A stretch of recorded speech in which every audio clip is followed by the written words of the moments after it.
Hello everyone, welcome to the Statera podcast. Tonight I'm joined by Michael. Thanks very much, Michael, for coming along. That's not a problem. Michael and I study landscape architecture together at UWA. He's a couple of years above me and studying your honours now. Is that right? Yeah. So last year of it, yeah. I bet that's a fantastic feeling. The light at the end of the tunnel. Yeah. The Masters is coming up soon, I'm guessing, on the horizon. Sure, yeah. See how you go with that then as well. Yeah.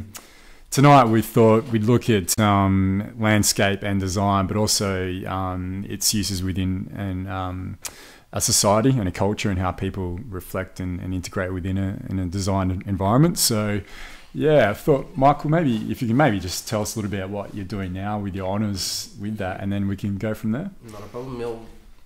At the moment, it's sort of, I guess, a bit fluid where I'm sitting at the moment. I started off looking at Perth as a whole. I mean, cities have always interested me, and I thought rather than focus on a sort of a small scale particular site or a particular instance in the city, mm-hmm. I thought, well, I wanted to look at more at the factors that shape the city as a whole, the region, metropolitan mm-hmm. region. Sure.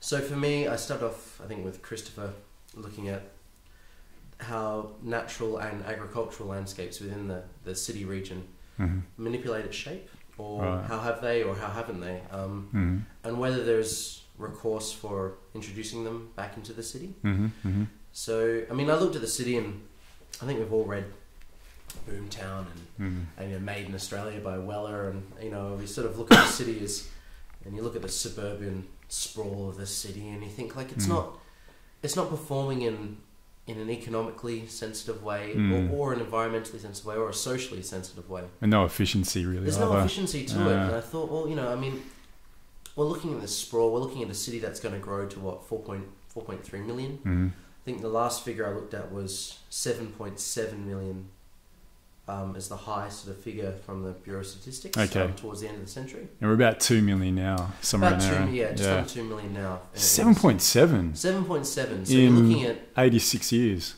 Yeah, you're looking far up. You're looking at a quadrupling, really. I mean, really, that's where I think we should be planning for, is 100 years ahead. Yeah. And it just hasn't really happened. No. I mean, plans have gone to 2031, directions 2031 beyond, which is the last state planning document. Okay. And I was reading that, and I was looking at sort of, I guess, a lot of the sort of statistics coming out, looking at the present situation. I mean, I'm living out in Maida Vale, living out in the suburban sprawl on the edge, and I was thinking, like, I remember growing up out there and looking at, I was surrounded by citrus orchards, sheep farms, and horse adjustment centres, and I was thinking, like, God, in 5-6 years, now it's just roofs, sea of roofs. Yeah. And I thought, God, this isn't good. Like, it's not a particularly conducive way to producing community. It doesn't produce community. No. I think suburbia. And so I was looking at that, looking at the statistics, looking at the new planning document, and then looking at the city at large, and I thought, well, there hasn't really been a master plan for the city for almost 60. It'll be 60 years next year. Okay.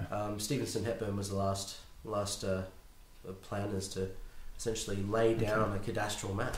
Right. Okay.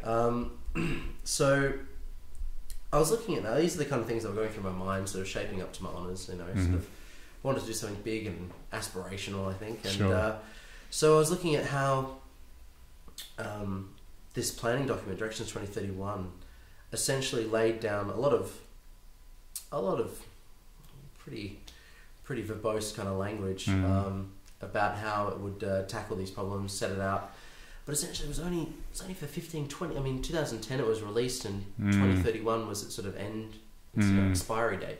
Sure. 21 years wasn't a long time. It's nothing at all, really. And even the population forecasted that it forecasted for was under the Bureau of Statistics. Oh, really? Okay. So it was.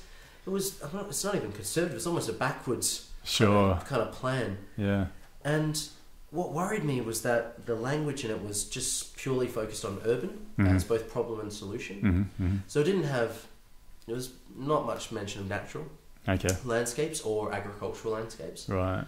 And so I thought, well, right, for my honours, I'm going to see, like, well, let's not look at urban as both problem and solution. Let's bring in two other landscapes, forgotten landscapes, as a way to shape the metro area. I mean, you know, let's put limits on growth, and where should those limits sit? Should they be based on residential densities, or you know, is it valuable agricultural or valuable natural land? And how do you place the value?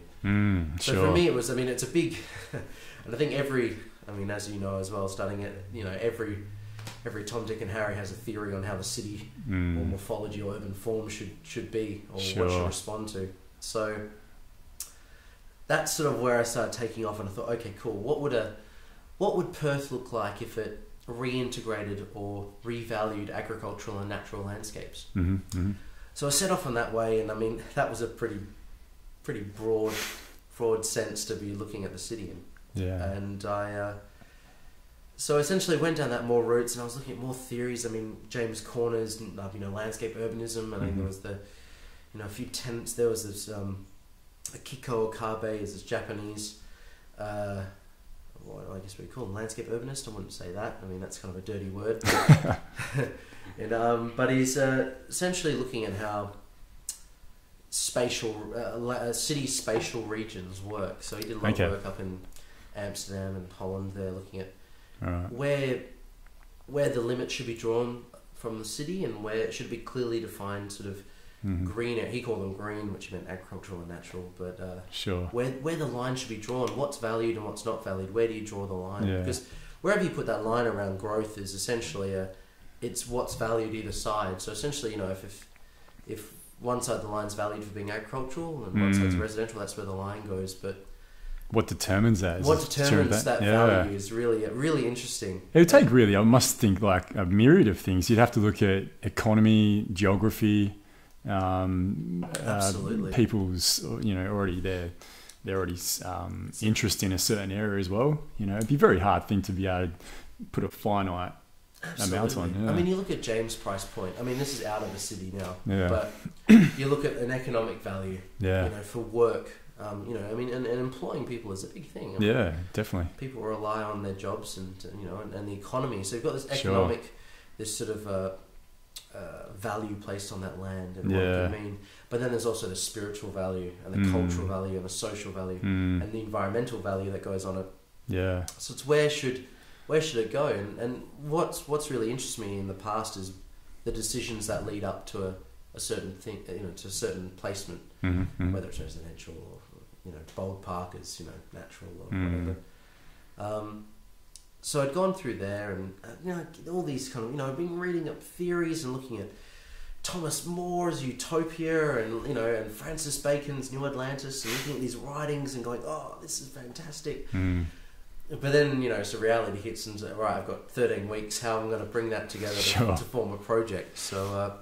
Damn, you analysed the actual number 13 too. Yeah, 13 weeks ago. I don't want to put any value on the number, but it's certainly it's a short time frame to be thinking. I mean, you could spend 13 weeks just going through city theory, and you still scratch the surface. So for me, I mean, I was working with Beth George and Tinker Sack, and they've been great, and especially in terms honing the framing of the project. For me, it was all out here. I was like, oh, I could take from this 16th century writer and this here, and I could maybe do that. And I don't know what I'm going to produce, but you know, so they said like, well, look, let's put you know, get some order happening here. What are you going to produce? And I thought, well, I'm going to have a go at a master plan. You know, so I think, you know, master plans are pretty much maligned. I think. Why is that?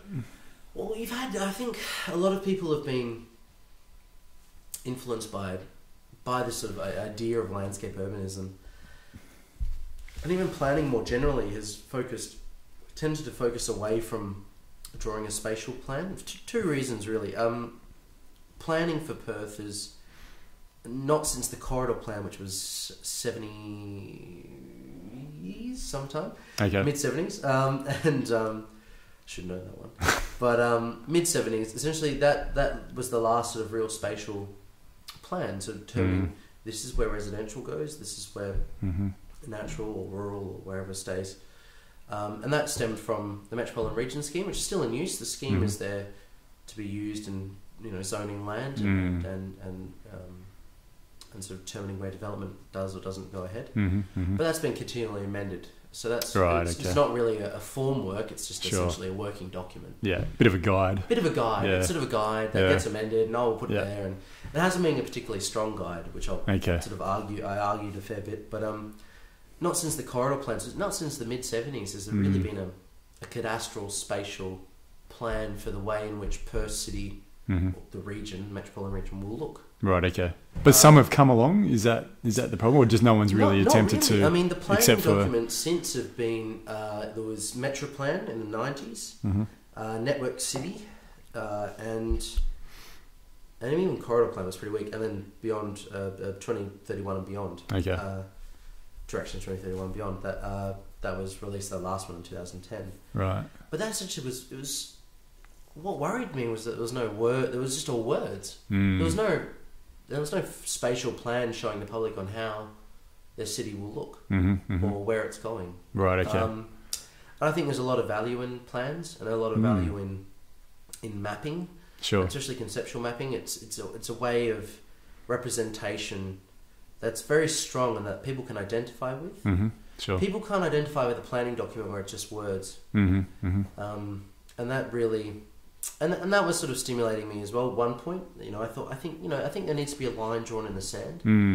I think there needs to be something that people that aren't involved with planning or architecture, I mean, even people who are involved with planning and architecture can sort of nail your colours to. That's where that's the city. That's the form. That's the morphology it's going to take. Yeah, sure. And it was just sort of lacking. Even the corridor plan was kind of blobby. Where the Stevenson Hepburn Plan 55, which was the first plan for Perth region, there was kind of lines drawn, real kind of solid lines. Where corridor plan, if you look at the actual documents, they're a bit kind of blobby. They're open to interpretation, as I like to see. They sort of lay it out, but not in a very definitive way. It's kind of attentively we want to go these corridors, but they don't say, look, this is urban. Right. This is rural, this is agricultural, this is natural, which I think has led to what we see now is where suburbs are essentially sprawling out of control on some of our best rural land, on some of our most valued natural heathland, especially on the coast. Yeah, coastal land, definitely. And and so that was one point of it, looking at working through there, looking through the planning documents and seeing, well, why is that the case? Why have we got to that point? Perth 2014, why are we here? Sure. But then also landscape architects as well, I think, have been... I mean, it's a broad statement, but, the landscape urbanism and I guess these kind of... What James Corner put out in field operations was essentially this... field operations is the name of his practice, but also, I guess, one of his ideologies is that there's this kind of soft... treading softly on the land. It's all about processes, open-ended... It's about systems and landscape, more about systems determining a final result, which we don't know. Like, it's sort of very open ended. Sure. So like in Fresh Kills, it's all about systems and how that would enact and what sort of landscapes that would produce, and but we're not sure. But it's kind of very blurry. It's very blobby again, which is again. Which is great. I think it's great. I think it's especially great for smaller sites. But I don't think it's the rigor behind it is not there in terms of planning a city. Right. So that was another point as well. I thought, right, master plan is probably where we need to go. Sure. But I was looking at these things, and Tinker and Beth was like, well, look, I think you need to start nailing down what you frame, how you're going to frame this. And so I thought, well, it's getting too broad already, like I'm gathering information from everywhere. So I'm like, right, I'm going to produce a master plan for this city. And I want to integrate natural and agricultural back in there. But then looking back at the Stevenson Hepburn plan over the last few weeks has been very, very interesting. It was road focused. Okay. There was arterial roads in the car. It's going to grow. Sure. I think to be honest, for its time, I think it was fantastic. Yeah. In terms of a regional sense. And with the technologies that we had back then. With the technologies and the theories that were around back then, I think it was a very good plan. Not for the city or for Fremantle, not for the CBD or Fremantle. It was very naive. I think Nigel Westbrook had a bit of a critique about how they treated the city. Okay.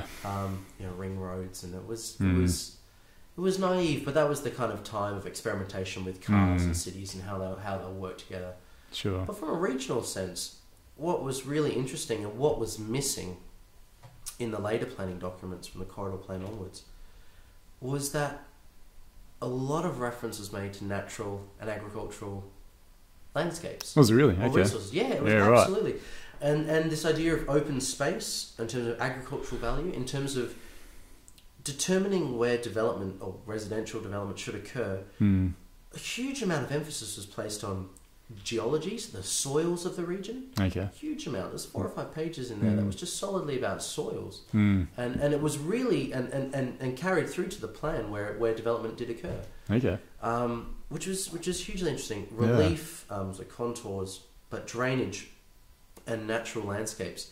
A lot of emphasis is made that there's these wise men. Obviously there was men back then in the 50s, but it was that placed Bold Park and Kings Park away from development, right? And that was something to be valued, and they wanted to continue to do that, which is a pretty remarkable thing that happened, really, when you think about it. It's fantastic. I mean it defines the city. Yeah, I mean, for sure. Kings Park, I think, is just slightly larger than Central Park in New York.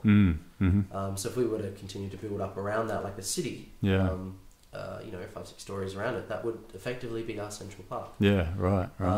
Which is interesting as well, because the creation of Central Park in New York is the complete opposite of the creation of Kings Park in Perth. Sure. Yeah. So Central Park was speculative, market rationalist forces that dictated where that would go. So it was real slums around there, and swamps and granite outcrops and slums. And slum dwellers, and essentially the city downtown was essentially becoming polluted and crowded. But essentially, how would you then how would you get people out of there and start selling allotments and plots further up the Manhattan Island and give them something nice to look at. Something nice to look at, which was Central Park. And eventually that led to the further development. You used to have your Museum Mile and everything, which was essentially the the mansions of the rich was along Central Park, and essentially through a landscape, through a natural landscape or a park, you could essentially use that term,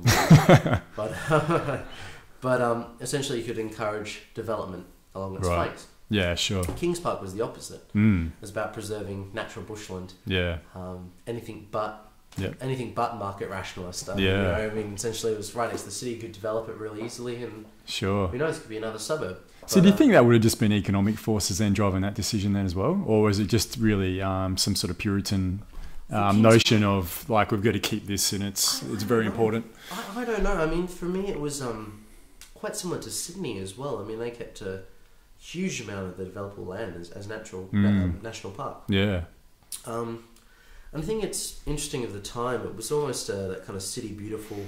It's a bit before the city beautiful, but the garden city kind of mentality, and it was about preserving, open space and natural bushland and integrating the city with that. Sure. But still, Kings Park is an anomaly in Perth's landscape. I find it could have very easily been developed. Yeah, definitely. And it wasn't. Yeah. For our benefit, I think. Yeah. But essentially, so I'm essentially using, for my honours, wrap it up, essentially get back there, but I'm using Stevenson and Hepburn's plan. I'm sort of updating it, looking at where landscape architecture fits into it. Sure. So I'm looking at natural agricultural landscapes and a bit of road and rail infrastructure as well, and determining, I guess, the shape of the city, and determining what Perth looks like. Right, okay. But I'm kind of looking at that, analysing it. It's forming a framework. So essentially it's my brief. They're my brief. Sure. They've laid out a summary of proposals. Yep. I'm going to sort of bring them forward 60 years. Yep. Do they still work? A lot of them do. I think 90% of it works pretty well. Okay. And then apply that to Perth now and see what kind of city that produces. Sure. So, looking at their recommendations are pretty good. Natural and agricultural land's pretty good. Mm-hmm. The rail preferences are really good. Mm-hmm. Okay. But might not preference roads so much. Yeah. And just see what that produces. Okay. Apply it to today's context. So sure. if Stevenson and Hepburn were to have their document and were to approach the city today, what would it look like? Yeah. So Okay. That's kind of where I'm going with. So sure. So I can bring in bits of theory of where and now, but I'm kind of nailing myself to the Stevenson Hepburn report of 55. So. Yeah, well, you've done it the right way, though. I think obviously you've looked at lots of different thoughts and philosophies when it comes to that, and looked at Perth in its past context. Really important to do, and now you've got the framework you're getting go with. So yeah, I think you've done it the right way. Definitely. It's certainly been interesting. I mean, for me, I'm always the production side of things has never been my problem in terms of. All right, getting it out and folio, that's not a problem, but it's about I will sit there for 8-9 weeks and just drift into books and theory and landscapes and which is easy to do, isn't it? It's very easy to do. Yeah. It's surprising though that not a lot of people are. For me, it's always I would have 4 or 5 books on the go. Yeah. With landscape and theory and philosophy because landscape cities are more a reflection of humanity, essentially, and that period of time though as well. Oh, absolutely. I mean, but from the first settlements onwards, it's a reflection of our thoughts and desires and how we construct that in the landscape. So our thoughts and desires and our thinking, our processing is reflected in our built form around us in our landscapes. Yeah, for sure. And that's really it's never ending in terms of a field of study, but it's always something that's interested me. But on that, I'm studying a double degree. I'm doing anthropology as well, and the concept of perfect. I guess people in place, to use a cliche term, and how that relates to especially cities is something I find very interesting because, as we know, more people are coming from out of country areas now into cities. Mainly due to economic factors, and but other things like comfort, etc. I'd really like to speak to you also tonight about the benefits and the way we can look at progressing cities in the future towards more sort of like hospitable ways that people can actually come together and be together. Because at the moment, the big conundrum in the cities is that saying, I've never felt more lonely than in a city of 8 million people, for Manhattan, for example. Yep. And it doesn't need to be that way. So what's your take on that? And what do you think we need to do in the future to look at building a stronger sense of community with groups of people within a city? I mean, that's essentially one of the reasons the project what I'm doing as well. I think that natural and agricultural and integrating those can create a better city. Not just by themselves, but essentially as part of it. Integrating it back into the city life is important. But on that point, it's very, very hard to. I think a lot of people have tried. I think since from the 1880s onwards, the planned community. Mm-hmm. It's been very hard to sort of create the sense of community. Is it impossible though, almost? Oh, not at all. Not at all. I don't think. I think it has. I think we have to look back in time on where there was a sense of community, or even not back in time, but areas around the world, urban forms that essentially foster this. Yeah, sure. They might not have, 4x2 bedroom houses and V8 cars in the garage and Foxtel, but it's interesting to see the place, traveling, where I think there is this sense of community fostered. Right. And a lot of people think, oh, well, that's just their culture. I think no, but if you remember that, everything we see around us, our built form, our landscapes are a product of that culture. Sure. And perhaps then we can work backwards. If that built form produces a different culture. It's not about a lot of people go like, oh, that's historicism, or it's it's medievalism. You want to sort of reintroduce medieval forms back into the city, but I think there's something to be said for a vernacular sense of architecture. Sure. In terms of determining a community. I look at this again, some of the planning documents. There's transport oriented design. So we want close to transport. We want pedestrianised. We want mixed use. We want medium to high density kind of living. You want, lots of urban spaces, public squares, like, you go, God, that sounds like Fez Al Bali in Morocco, a medieval city, or, Siena, even, apart from the tourists, is a wonderful city. It's dense, it's got the natural and agricultural landscape around it, great transport links, it's pedestrianised, mixed use. Sure. God, and that has a great sense of community. Copenhagen as well, I haven't been there. Copenhagen as well, I think exactly the same thing. Copenhagen's a fantastic example of how, I guess, it's been around for a while, but essentially a city which has sort of really boomed post-war, post-World War II, can essentially start to, through a lot of great landscape architecture and planning, essentially start to introduce that community back in. Yeah. They must have had a lot of great foresight back then when they looked at doing the planning, having a planning structure. Absolutely. Very progressive. Absolutely. Look at it. It would have been, we look at it now and think, okay, yeah, that's sort of, it is progressive even now, and that's the way it sort of should be going. But to do it back when they would have done it would have been it was extraordinary. phenomenal. Especially when you think like you had Le Corbusier designing again, that's an interesting, we'll go into that. But when you've got a lot of modernist planning ideologies like zoning, going, this is where you work, this is where you play, and this is where you sleep, and there's a highway in between each one, and you can drive in your car to get there. Interestingly, you have Robert Moses in New York, just sort of, ripping up communities and putting down highways. So Robert Moses? Yeah. So Robert Moses was much hated, really. I don't think there's many people who love the guy. Good on him for doing. This is again the time of experimentation. I think people can. Sure. You had cars, and cars were starting to determine what cities should look like. Right. Yeah. I don't think anyone went. Any of the great urban planners of the 40s and 50s and 60s weren't malicious in their intentions. I think they wanted to create a greater city. And, unfortunately, it didn't work. It's one of those great experiments that didn't work for cities. But highways, maybe yeah. Interesting, but he essentially placed highways. Not just that, but essentially placed all these highways through New York, the Tri-Borough Bridge and everything out through the Bronx, cut huge slices through existing communities, to essentially enable. There's a huge. it's not just that simple, but there's white flight, which was essentially all the white people want to get out of. White middle class people want to get out of the city into these new suburbs where it's healthier and it's there's nature and my kids are safe and it's and it's this kind of Detroit's a perfect example of that. Detroit's interesting in that way. It's essentially a gridded city. It's a gridded city that was based solely around one industry. Yeah.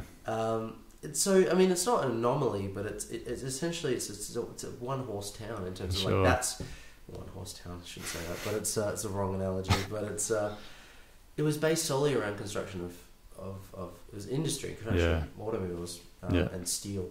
Sure. And essentially, when you sort of pin your hopes to one industry, you better hope that stays around for a while. And as you can see now, it's with the GFC essentially. Has essentially collapsed, which is interesting as well. In collapse, that you have regeneration and collapsing of cities is a great time in terms of the output. There's a great Vice couple of episodes, I think it's 3 or 4 episodes, where they go back into Detroit, and there's this guy called Eddie Huang, I think his name is, and he's a chef, and he goes to different parts of the world looking at the cuisine that different cities have. And he went to Detroit and did a 3-part series there, and it's just fascinating to see what's going on there as far as creativity goes. A lot of students are moving to Detroit. Absolutely. Why would you hang around in New York if you're going to live paying God knows what? East Village was what, $1,800 a month. For a 1-bedroom in East Village. Okay. Brooklyn now with Williamsburg and all the hipsters, it's pretty. It isn't that cheap either. So you've got this sort of these young creative people who aren't being, I guess, or can't really find a place in the big cities. Yeah.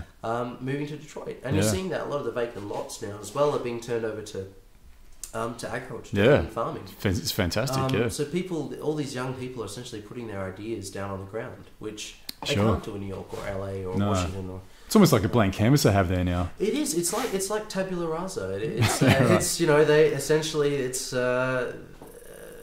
whatever you think can be done, it's possible. Yeah. You know, like you don't. I guess the financial barriers to creativity are kind of gone. Yeah. Sure. And even the political ones as well. I mean, it's pretty liberal at the moment in Detroit, and I think a lot of the, I guess the bureaucrats and the politicians are finding that there's definitely hope for the city is there, not in I guess the old vestiges of the past, but it's now in I guess these young creatives and pushing the future that way, which is which is so interesting. And you might find that, you know, these creative industries might be the new big industries of the future. Definitely, yeah, exactly. Which is so interesting to see. I mean, I went to Detroit December last year. Oh, did you really? Yeah, okay. Yeah, oh, wow. Bloody cold. I bet. I've never been so cold in my life. So what's the reason for going there? So, interesting reasons. But I was planning to go to Zimbabwe last year. Sure. End of last semester, so November. Yeah. That kind of fell through. Okay. And then I said, well, cool. I met an old mate that I used to work with doing UN stuff. And he goes, hey, cool, I mean, you should come over one time. I go, well, I might leave next week. Yeah, right. So the week after, I booked my tickets, and a week later I was out of here. So yeah, nice. 3 months over in New York. Okay. So 3 months in New York, a week upstate, and a week in Washington DC as well. Yep. And so that was great. Took an apartment over in Queens in Astoria. Nice. Which is great. Tough life. Tough life. It's hard being a student. Sure. But it's so yeah. I thought it was great, and I thought, well, for me, I've done a fair bit of traveling, and Kentucky tours and bus about isn't really for me. Yeah. I like to sort of immerse myself in a place until I'm ready to move on. Sure. And New York's one of those places that 3 months is probably not enough. Yeah. But it's a good whack of time to get to know the city. Sure. So you can see all the touristy stuff in the first couple of weeks, and then start to explore deep out into Brownsville, Jamaica, and start living it. Into the Bronx, and Arthur Avenue, and you can start living that way. But it's interesting as well in terms of understanding a city. You really got to live there for a while. I mean, 3 months really isn't enough. I'm planning to go back at the end of this year. And yeah, nice, man. Hopefully, take another 3 month vacation, do Thanksgiving again, put on 12 kilos.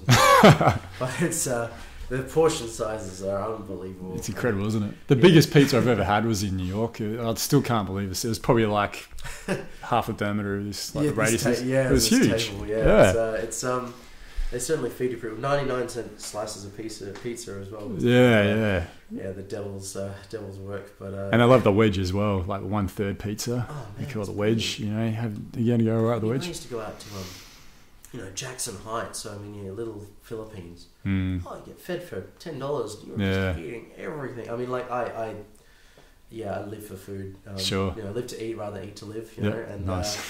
And so it was great, getting around and exploring. So there's little Senegal up in Harlem there, and going upstairs and up this kind of warren, and you're like, they're looking at you going, "How did you find out about this place?" So like, this is brilliant. I'll have what they're having, and it's whole fish, and went to this Zimbabwean.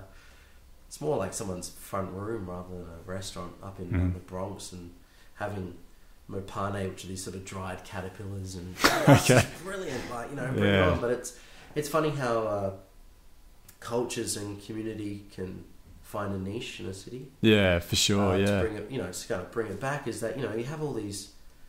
It's interesting that cultures will find a way, whether it's a modernist, tower blocks in the outskirts of Paris, where you've got the Algerians and the Senegalese people selling, or whether it's in a gridded city of New York, and you find people finding their communities there.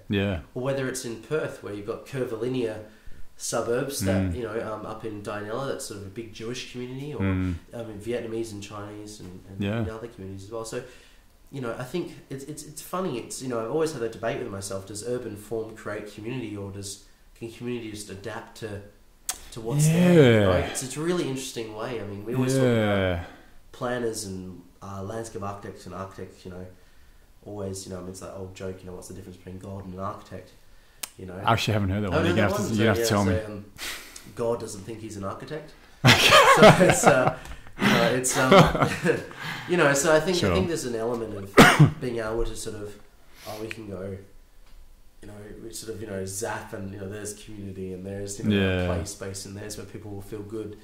But it's interesting to see people will adapt themselves to Sure. to every kind of urban form that's out there. Yeah. Humans are very adaptable, and Yes. communities are very adaptable. That's what's brought us to this point with there's 7 billion of us on this earth, is just how adaptable we are. So no matter what the environment we're in, we can usually, respond to it and do well. And that's the sad thing, I think, is that a lot of people, especially sort of in the developed world, I think, would think, not a lot of people, but a lot of people like recognize that there's problems, but won't do anything about it, because we know that, I think this is inherent nature, that we can overcome that problem. Yeah. We're thinking, we're conscious. Sure. We can overcome that. Yeah. And we're very good at that. Yeah. We're very good at overcoming problems. Done it for a long period of time. Done it for a long period of time. So we're very good at overcoming problems. Yeah. Unfortunately, the longer we leave those problems, we won't feel much effect from it. No.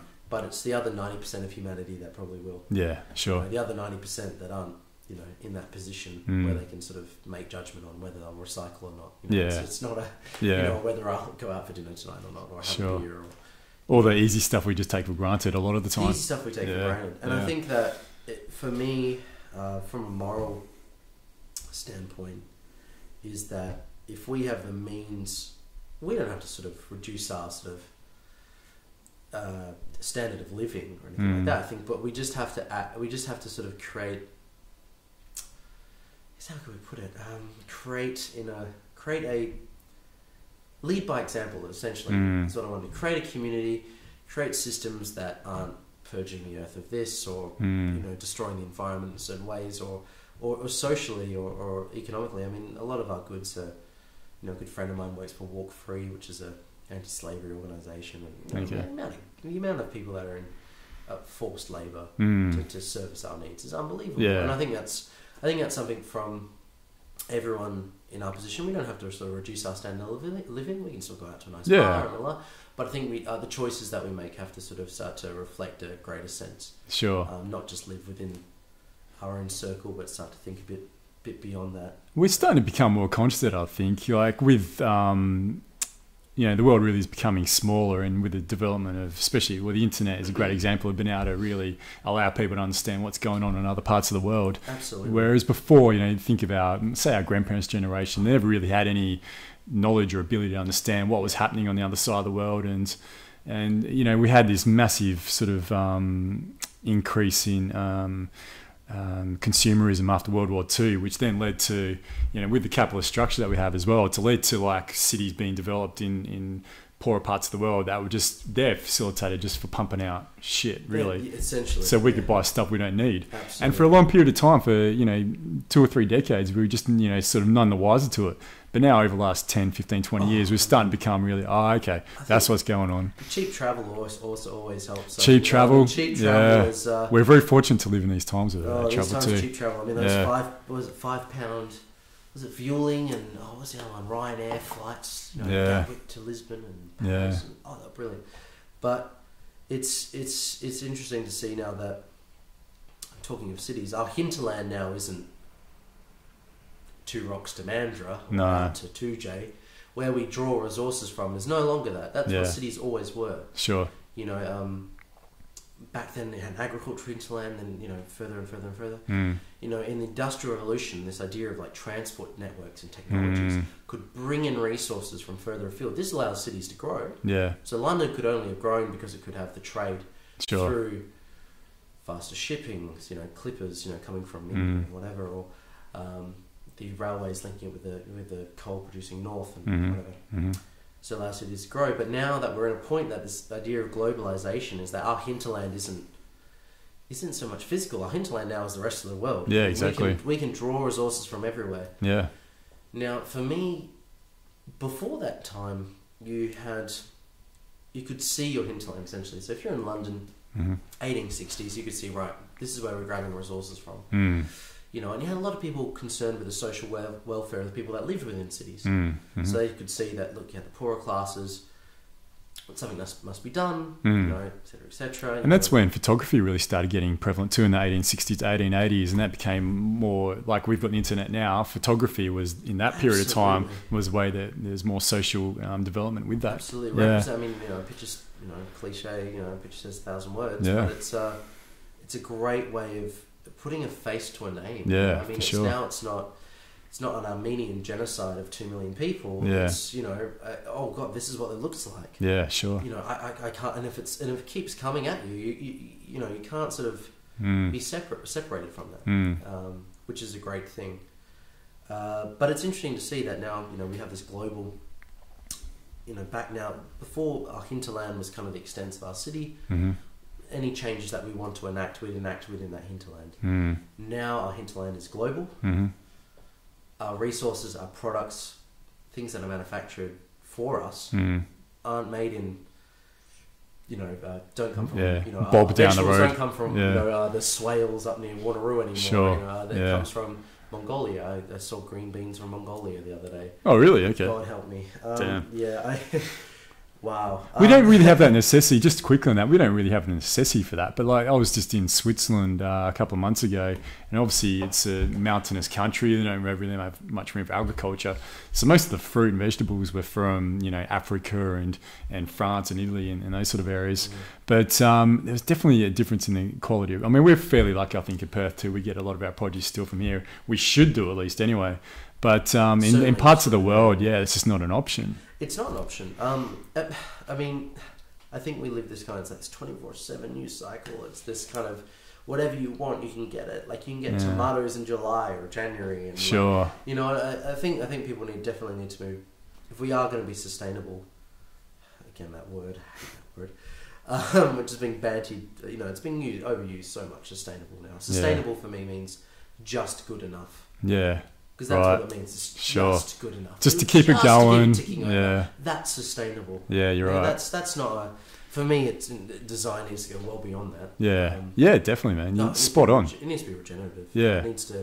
You need to turn barren wastelands back into productive lands. Sure. Natural. Same as social. It doesn't have to be just good enough. No. So when you design a train station, enough people can see. Oh, you know, they can just stand. They'll be okay. Yeah. It's just okay. Sure. No, it shouldn't be that. It should be more than that. People need to start to think outside the box and start to design places that actually have a positive impact. Sure. Not just a standard or okay or I've filled in all the dot points that I need to tick all the boxes. Yeah. It needs to go beyond that. My theory that's going to be like the new economy though. It's not so much just what you can manufacture and provide for the community and a society, not just with train stations, but just anything creative. Like creative ideas are going to be the new currency. Yep. So that whatever is the most got the most foresight to it and the most progressiveness and allows for expansion, etc. Regenerative, like you said, is a great way to look at it too. They're the ideas that are going to be coming for the new wealthy. I think with that technology that we have with the internet and our ability to be able to create and share of ideas and experiences. Well, I mean, you look at things like Bitcoin. Yeah. You look at that now. That doesn't have any physical semblance. It doesn't represent itself in a physical world. It doesn't manifest itself. No. Bitcoin essentially is it's trading. It's an idea. Yeah. You know, and especially a lot of what Bitcoin does is trade on internet sites, domains, ideas. Sure. And so it's interesting that Bitcoin came around and it places value on ideas that aren't represented in a physical sense. Yeah, for sure. Which I quite like. I would never invest in it, but even like our currency, like, well, yeah, I don't know. I'm open-minded about that. But even like our currency we have at the moment was for years and years based on a gold standard, but now it's not anymore. No. It's our currency might as well be. It's a form of Bitcoin, similar to Bitcoin now. It is just based on confidence, rather than anything else. Exactly. It's interesting to see where values is shifting to. Yeah. I mean, so value is I think for our grandparents' parents' generation, it's in bricks and mortar. Bricks and mortar. Sure. That's value. That is like the gold. It's tangible. And, we can get a mortgage on our bricks and mortar. Brick and tile house. Yeah. You know what I mean? It's that kind of solid. Every man's home is this castle, and a movie about it. And, you know what I mean? It's like that because that represented value for that or those generations. Yeah. To own your own house, You could get a $300,000 mortgage, not a problem, but you've got bricks and mortar. That's where the real value is. Sure. But our generation, I don't think, sees that as in the same light. It's taken a massive shift. Value is moving. I don't know where it's going to land, but value is moving to things like a sense of community. Is turning to things like in creative industries and travel and experiences. I think value now is attributed to experience. Sure. So people are more not so much interested whether you have a $100,000 car or $10,000 car. It's more about where have you travelled to? You're really into your beers. And I mean, as much as hipsters are maligned, and I can probably talk my tech show, my beer, but this idea of placing value on not more primordial things, but this idea that beer has a value, and coffee. This idea of coffee and where it comes from, and that all has value, and I'm willing to pay $8, sure, because it comes from, it's ethically sourced. It comes from this place where it's respected. And it's interesting, the shift in value that people aren't putting it in just to this is how many rooms my house has. It's people aren't willing to, and you're seeing that now in the rental market as well. That our generation doesn't want to buy. I mean, aren't the big buyers. That said, I guess we're talking from a position where we're very interested in beer and coffee and other things and renting and experience and travel. Sure. But unfortunately, and this is the real problem, is that 90% of people our generation do want a 3x2 bedroom house, white picket fence, 2.3 children. I'm not sure that's a problem, but it's certainly exacerbating suburbia. It's certainly exacerbating this capitalist tendencies of purchasing goods from overseas, and I need to collect things, and because things attribute value to my life, and it's exacerbating debt as well, really. Debt and everything. I mean, there goes the phone.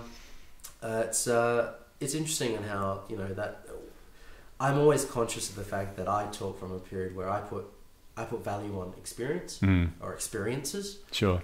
So travel or tasting a different wine or eating some different food or meeting different people or experiencing a different thing. But we are still in the minority. We are, but it is changing. It is changing, and hopefully it continues to change. I noticed a really big shift. Like, I'm 33 now, and so I came up in that whole thing. Jeez. Green veggies. But I come up, in my late teens and early 20s, where me and my friend, I bought a block of land for $53,000, which was no way you could do it now. And it was the whole thing. Okay, I came out of high school, got a job, can get land, house, yada yada, and things happen in life. And I think what really came to a crux and what really changed everything for a lot of people in our age bracket was that the GFC hit in 2008. To go with these ridiculous housing prices we have in Perth. So if we can just talk about Perth, I guess predominantly, but I mean, this is all over Australia. Yeah. And now I think you're getting this generation of kids are do you know what? I'm probably not going to be able to afford a house, or maybe I can just afford a house, but even if I do, I'm not going to be able to afford to live. I'm not going to be able to travel. I'm not going to be able to experience. And so as bad as some people see the housing affordability issue in Australia, and let's look at Perth especially, there's a rainbow to that as well. There's a silver lining to that, because there's not as many people getting themselves into debt, and it's changing the way communities are developing and evolving. And Mount Lawley, for example, there's a lot of people that rent here, but there's lots of social programs here and people doing things. You don't get that out in the burbs where there's a 4x2 with a white picket fence. And I think there will come that turning point. I think so too. Yeah. I'm not going to sort of put a stake in the ground and say, well, that's where it'll happen. Yeah. But it's interesting to see. I think that the more and more we go on, I think that the suburban dream is becoming a suburban nightmare now. It is. It's a lifetime of debt. Yeah. You're chained to that debt. You have to work. You've got kids. You've got to pay off a mortgage. You're not allowed to travel. You're not allowed to experience anything in life. Yeah. And I think people are starting to, of our generation, realise that. Yeah. That commuting.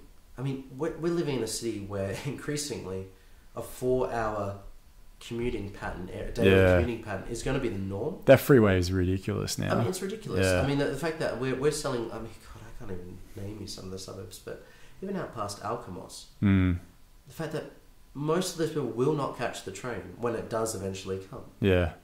Is that what they've said? They won't. I mean, just in terms of the amount of rolling stock you've got on that railway, sure, is not going to be able to cater for that suburb. The jobs aren't there. I mean, Joondalup, oh God, I can't believe it was developed as a satellite city. I think even I must admit, in their conception, they must have thought it was never going to be a satellite city. Yeah. People were going to live and work and play and educate their kids in the same spot. Mm. They still commuted, and they will continue to do so. No, as long as jobs are predominantly in the CBD, which they are, and opportunities, economic opportunities in the city, life is still in the city. Sure. People will still commute. Yeah. And it's sad. I think people are gonna eventually realize that, hey, I don't need that extra 2 bedrooms. Yeah. Or the home theatre or the formal dining or the formal lounge or sure. whatever. The alfresco area. And I mean, for me, the suburban dream was fantastic. I mean, I grew up in the suburbs. Great. It was fantastic. Yeah, I grew up on a quarter-acre block and played cricket and footy at the back, and it was great. And everyone who lived in those streets were the same age as me. Yeah, used to play, and there was hardly any cars around. Yeah, so we play out in the street, and there was like a natural reserve next to us. So we'd go out and catch tadpoles and all that kind of stuff, and it was like idyllic childhood. Yeah, it was fantastic. So the suburban dream is fantastic, but not. I don't think. You don't have quarter-acre blocks anymore. No. And it's not a 20-minute, 30-minute drive from the city. No, anymore. And the schools and the shops and the communities that were built around those suburbs, the early, I'd say the 50s, 60s, 70s. Sure. They had shops and playgrounds and schools and community centres and halls, and community kind of built up. Mm. I don't think they haven't laid that out in the new suburbs. No. The schools and the shops, but shops don't essentially form community, but it's just not there anymore. And in terms, it's not a quarter-acre block anymore. No. And there's no green areas. There might be like a small park. And going back to Stevenson and Hepburn, they said like it would be. Oh, I was reading it today. Was it foolish and mean planner to? No, foolish and mean, I think was the words described. A suburb without any open space. Yeah. Foolish and mean. Sure. That's mean. Yeah. It's mean to do that. It's a terrible thing. Yeah. But the suburban dream of, was it Desperate Housewives, Wisteria Avenue, nice big blocks, kids playing in the street. It's all great. That doesn't exist anymore. No. It's treeless. I went to Lansdale Plants the other day. Okay. And wow, sea of roofs. There was not one tree. I think there was one sad-looking jarrah out there. Yeah, it's really disappointing, especially coastal areas. The backyard is a metre away from the back of the house. Sure. Yeah. Where are your kids going to play? The alfresco area? Yeah. I don't think so. They're not going to play out on the street because you're at work or commuting. Yeah. You're not there anymore. No. I think, and this could be wrong of me to say, I think suburbia worked because you had passive surveillance from mothers who stayed at home, which now is not the case. I think it's great. I mean, my mum worked and whatever, but back then it was a safe place to be. Yeah, sure. There was always someone watching because mum used to stay at home and look after the kids and whatever. But now the suburbs, the quarter-acre block's gone, so there's nowhere to play.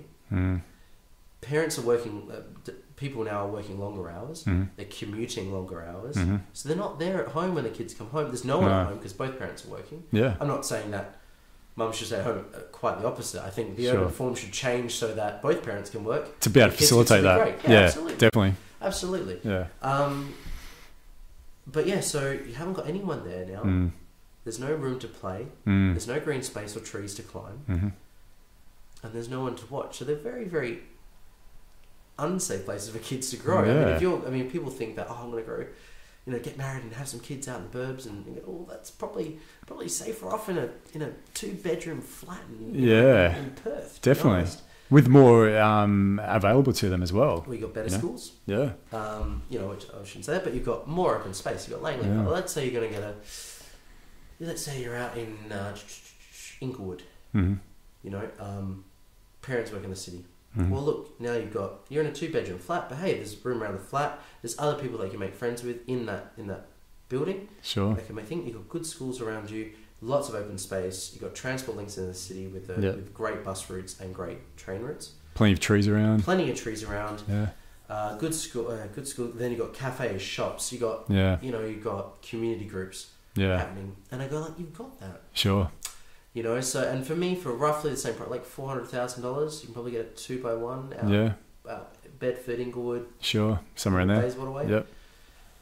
Compared to what you can get out there, and I think, well, you know, if time is money, you're spending 4 hours every day commuting, 2 hours in, 2 hours out, getting ready, whatever. Imagine if you cut that and you know, put that money that you commute with into a closer city that, you know, kind of benefits you. But because there's probably $50 or $60 a week there if we put it in economic terms, but the actual social benefit for something like that is, you know, is tantamount. There are cases too where people have families that are out in the outer suburbs, so they prefer to stick with them and be with that. But that's fine. But really is, I think, our thinking needs to change as far as how we live. And I think, and again, I think just through necessity, through these ridiculous house prices, and people are like so many people my age now, and you know, I'm sure you've got friends and family that think the same too. Like, fuck that. What? I'm not want to, you know, I'm don't want to own. Yeah, like, exactly. And I think that I saw like somebody, it's my age, it's 24, and they've bought up in Pas Currumbine. Okay. And they've got a car loan, home loan. I'm thinking, shit, what are you the way things are going, you're going to have to work 30, 40 years to pay that off. Sure. And like, there's things like good debt. There is good debt and there's bad debt. Yeah. Good debt's something that, it'll grow and it benefits you while you're paying that debt off. Sure.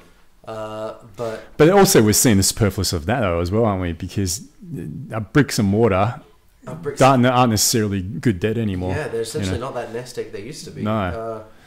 I mean, I've definitely seen that happen. Around the world, especially back in Europe. Yeah. You know, a lot of family put money into certain things and it didn't necessarily work out so well. Sure. And now their loans are more than what their actual assets are worth. That's absolutely right. Yeah. But you go around the world and you see people that, you know, I would say look happy. Right. They're the ones that are tied into community. Yeah. Don't have financial pressure. Financial pressure is one of the leading causes of stress. Sure. I mean, if you can reduce your financial pressure on anybody, I think it's like a health thing. It's like having weight. Yeah. You know, excess weight. I've got excess financial baggage. Sure. God, that's going to give you a heart attack. Definitely. You know what I mean? So if you can reduce that, you'll live a healthier life. Yeah. So by doing so, does that mean you rent? Well, yeah, maybe rent. I mean, I think, look, it's such an ingrained sense. I mean, this is not just parents, grandparents' generation. This goes way back. Oh yeah. Having property. Yeah. You know, that you can. That's your home. Well, no, I wouldn't say that far back actually, because you know a lot of people lived on the estates. Yeah, maybe since the Industrial Revolution, maybe through there. In terms of like this home ownership, you know, sure. Landed gentry. Sure. I mean, I've always looked at the outer suburbs like. I've always looked at the suburbs like that. Is that, you know, you've sort of got this middle class that wanted to own their own home, and you know, they wanted to be like the gentry, town and country, and have a little place in town, a little place in the country. So how do you merge town and country? Well, you have a garden suburb. You know, there's a Howard. You know, you have the suburbia that's linked into town where you work. Sure, it's a mini mansion. Yeah, you know, out there, and you can live in, have all the benefits of the countryside. Yeah, but you still work in town to have those benefits as well. Sure, and that's just led on and on. I mean, you had Frederick or Olmsted, and what was the garden city he did? Not garden city, suburb. He did a suburb. Okay. In America? Yeah, in America. Okay. New York. Riverside. Okay. And he did Riverside, and, you know, it was like, you know, about, it's just a, you know, train line comes in, and you live in this lovely garden place, and it's all open and airy, and you haven't got the smells and the fumes of the city, and, you know, the miasmas that you have coming off the sewage or the disease or whatever. Sure. And so it was this great thing, you know, but it was like having your little mansion, and now in suburbia in the 50s and 60s, 70s, it was great. It was idyllic. Yeah, it was idyllic. I mean, to pretend that you could live within 10, 15, 20 minutes of the city of your work. Yeah. Great sense of community, great public transport, which they did have back then. Yeah. Trolley buses and trams and buses and trains. I mean, it was a great network. They could live within 15 minutes of your city, could live in a quarter-acre block, have some chickens, have a goat, grow your vegetables, you know, and kids got plenty of room to play, and it's not that expensive. That's fantastic. Sure. I would love everyone to have that, but unfortunately, you know, that works for a population of 300,000. Yeah. Not so much for a population of 2 million. Sure. And that's that growth that I guess there was never really brought into the equation. Thinking, no. Though we just made those quarter acre blocks smaller and smaller and smaller and just spread it out. Have you seen the Greens WA 2.0? Have you seen that presentation? I went to Scott Ludlam's at the Octagon. Talk. No, it wasn't at the Octagon. It was in Vic Park. Oh, okay. And, what do you think of that? Especially like they were talking about the major road arteries and having 3-tiered or 3-storied apartments. I think density now is, I think density needs to be upped. For sure. Absolutely. I mean, and I think the more people you have, the more idea of passive surveillance. Yeah. But also the more social and economic benefits stimulated from that. So essentially, if you have how would I put it? If you have like a number of people can facilitate a community hall or a cafe, or cafes only work whether there's enough people in the area to service them. Sure. There's nothing weird in seeing a cafe in a low density area. It's a pretty sad looking thing. It's pretty sad, and there's no one in there, and no one in there. And the rents are low, and the landlord's probably not making any money either. No. So for me, it's like up densities, everyone kind of benefits. Yes, you might have to do without the Dale Orcott. Sure. But no offense to Dale Orcott, who could possibly be an employer at one point. Heaven forbid, he did a wonderful job. Even though our house is 5 years old, that mum and dad are renting at the moment. They're building, and not out in the burbs, I should add. But they've Dale Orcott Home's cracking, and it's terrible. Some of the building quality. That's one thing that really pisses me off, because I've had to live in it. The building quality. It's so shit. It's shit. I guess we had that boom. Building standards in suburbia are crap. Yeah, we had that real boom though, back up to 2002, and then there was just so much pressure to get. Just quickly get it done. The building quality, not alone. I mean, I don't think the regulation, or almost the people that go out and actually visit the house and tick them off, I don't think they're doing a great job. Right. I think that the regulations itself are so lax. Right. So we're building shallow roofed homes with bugger all insulation, no eaves. There's no green space. There's no trees to essentially shade. No. Suburban houses work because they had trees around them and grass around them, and they were at a certain density. There was one house in every quarter acre block, or whatever. So somewhere like Mount Lawley, where we are now, or Nedlands, and those sort of areas, large blocks, lots of green, large eaves and houses. It's actually a really cool area. You're finding that I think Tony Blackwell as well was doing something about this urban heat island effect. Right. And now we're trying to do all this infill development. Yeah, we'll get densities up. We're not doing it the right way, because infill development essentially knocks all that green space that was around that home, keeping it cool and functioning, is gone now. Right. And they have two homes that aren't, don't have that shade. Yeah. So now they're both heating up. Right. Now it's not working, and now they use more air conditioning, which is a bigger load on the electricity providers. Yeah.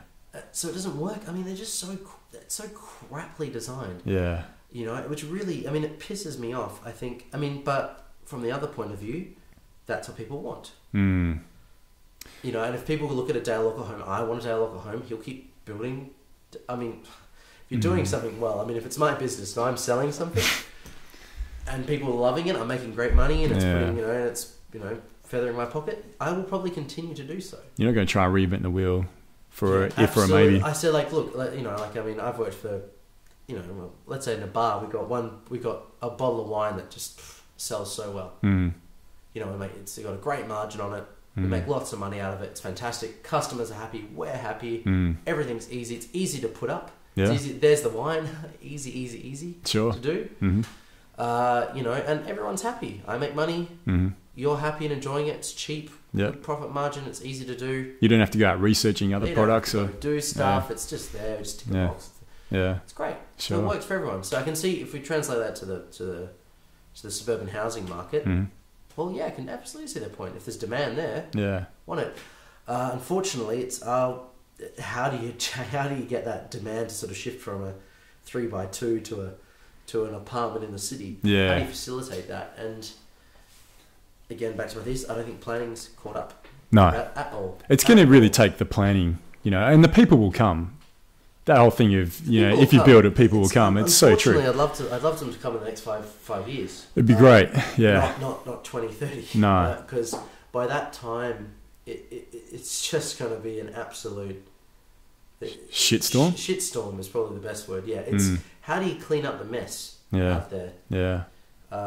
You know, how do you retrofit suburbia? You probably can't. Yeah. I don't think you can. No. I think people are a bit. I think it's a sort of a band-aid solution. Yeah. I see so many people doing it. Oh, yeah, we can put in. I'll get rid of your lawn. We can put in a native garden. And I go, that is just. For me, that, you know, I mean, I think this is a pretty well-known one, but you got, that is the ambulance at the bottom of the cliff, and I'm suggesting we need to put a fence at the top of the cliff. Right, sure. You know, so rather than let people fall off and, we'll better make sure that we can fix it afterwards, so let's get ambulance, let's get native gardens and you know, community planting projects. I mean, that's great, like, but it is so small scale. Yeah.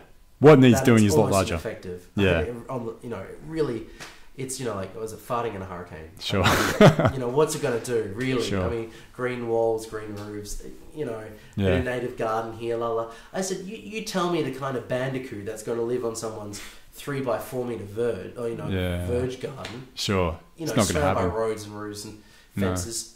No. You know, I mean, really, that's, and even with a water sensitive urban design, which I think is important and needs to be put into more suburban developments, but again, that's just it's a bit naff. It doesn't really, I mean, it doesn't really solve the big problems that are there. It's just, again, a little band-aid, you know, lipstick on the pig. It's still a pig, because it's all still within the infrastructure that we have now. Absolutely, which is it's still in suburbia. Inherently and suburbia, I think increasingly, I mean, I believe doesn't work from socially, economically, environmentally. God, yeah, I mean, I think that's just a given. Sure. It's not an efficient use of land, and this brings back to Stevens and Hepburn. It's about efficiency. Yep, sure. That's good for agricultural. That's good for natural. Yeah. Keep that there. It's unique. Don't build on it. Those soils, don't build on them. The densities they did was, they were like, for the, you know, their densities were suburban. But that's because all they envisaged was a population of 1 million. Yeah, right. Living in suburbia, connected by more railways and trams and trolley buses than what was actually constructed. So they were planning a community that was developed around public transport and an arterial road network. Sure. absolutely. I'm not going to deny Yeah, that. it's not a bad thing to have. They did have 2 more train lines. Did they? Okay. Yeah, and they did have, and it was also on the presumption that there would be trolley buses and trams still operating. Yeah, right. You know, and we kind of scaled. We essentially got rid of the public transport infrastructure. Because we thought cars were going to be there, save the day. Yeah, and we continued. So we got rid of that from the plan, and then we essentially built more suburbia over land they said that wasn't suitable for development. Right. So my plan is my honours project is essentially, let's peel that back a little bit. I don't think Lockridge works. I don't think Mount Claremont works. Sure. They're great natural landscapes. They're great agricultural landscapes. You might not be able to grow market gardens there anymore, but I think there's more value in having seawater greenhouses or algal ponds than there is having a 5x3 bedroom Mac mansion. Sure, exactly. And that's that kind of problem. But how do you again value that suburban block? Yeah. How do you change people's perceptions of value? I don't. That's the thing. I don't think we'll ever be able to. I think it will come down to where necessity dictates it will have to happen. That's my Which is sad feeling. if it gets that far, because it's going to be very costly. Or we're going to have to take someone with the balls to... I mean, what's in the 18... It was Napoleon. It was not Napoleon Bonaparte, but his nephew. They, him and... what's his name? Basically replanned... Thank you, mate. Paris. Replanned Paris. Yeah, Baron Haussmann. Baron Haussmann, that's the one. Yeah. Yeah, it's... It took someone with some psychopathic tendencies to essentially, how do come you... through and... I mean, unfortunately, that's the kind of times we live in. I said every great structural change of a city, in terms of its internal structure, not in terms of developing more land, because that's often been market forces. Yeah. So, like, you look at New York, it's like, well, they changed New York, and it's like, yeah, they laid out the grid pattern, and but that was market forces, and that was not within the city, that was growing it outwards. Sure. How then you've got the city, how do you change it internally? How do you restructure it? How do you carve avenues like Baron Haussmann did? Yeah. Or put in green areas or... Yeah. That's the problem. And is that something you're going to have to really come up with, though, in your honours? You're going to have to come up with solutions to that. The way... that's for more than my masters. I think I'm going to lay out the plan first. This is draft of the master plan. Okay, sure. And then, oh, good wine, man. Oh, thanks, man. Yeah, it's good. Local. Nice. Alon, up in the Swan Valley. Yeah, does a great job. Nice. But the idea is how to, for me, how to instigate it. You will never ever convince anyone to do anything because it's environmentally better. No. Never. As far as hardcore planning goes, at least anyway. If you say something, I'd like you to invest $340,000. Yeah. I'd love you to take out a loan for $340,000 to do. Sure. It's never going to work. No. You got to talk to people's hip pocket. Yeah. If you can make them desire, in terms of politicians, developers, and potential homeowners, you've got to make any solution has got to benefit those three people. Sure. It's got to be politically doable or advantageous. I mean, you want to be voted in the next election. Yeah. For it to work. The politics is a major thing, isn't it? But the problem too with the politics is you've got people coming in with just these short 3 or 4 year terms who really don't. No, they don't care, but they want to see that they're going to have some benefits so they can win the next election and get the fuck out. Yep, that's it. Really. Unfortunately, and that's also a result of. We can always blame the media and blame everything else, but I go like that's also a problem with us. Well, that's us using the them term, but there's no them. Them is really us. They're us, and so like they're just reflective exactly of the society who vote them in. Yeah. People complain, "Oh my god, I can't believe we have Abbott," and I go, "Well, look around you." Yeah. You know, fucking voted for him, didn't we? What you voted for him? Someone fucking did. Yeah. Like, you know what I mean? It's not someone voted for bloody Pup. Yeah. For Christ's sake! Oh god.